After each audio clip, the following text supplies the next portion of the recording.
നമുക്ക് അതിരാവിലെ വീടുകളിലേക്ക് പോകാം.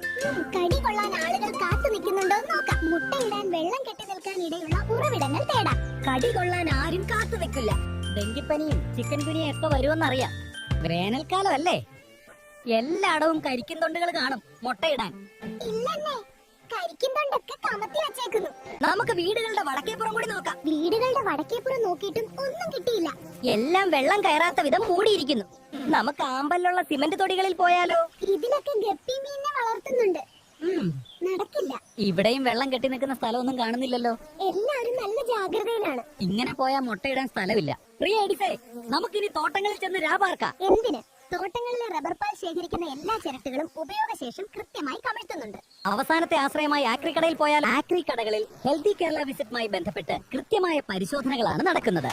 വേസ്റ്റ് എല്ലാം വെള്ളം കയറാത്ത വിധം സുരക്ഷിതമായി സൂക്ഷിക്കുന്നുണ്ട്. 7 ദിനങ്ങൾ കൊണ്ട് മുട്ട വിരിയുമെന്നുള്ളത് കൊണ്ടാ.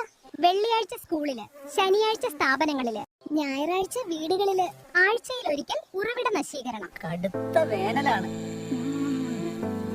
ഈ വൈശാലിയിലെ പയ്യൻ വന്നാലും മഴ വരുമോന്നറിയില്ല. എന്നാലും മഴ വരുമ്പോ വെള്ളം വീണ് മുട്ട വിരിയണമെങ്കിൽ മുട്ടയിടാൻ ഇടം വേണ്ടേ? മുട്ടയിടാനുള്ള ഒരു ഉറവിടങ്ങളും നമുക്ക് കിട്ടിയില്ലെങ്കിൽ നമ്മൾ എന്ത് ചെയ്യും? പ്രത്യേകിച്ച് ഒന്നും ചെയ്യാനില്ല. ഇവിടെ ആരോഗ്യ ജാഗ്രത പ്രവർത്തനങ്ങൾ കാര്യക്ഷമമായി നടക്കുന്നു.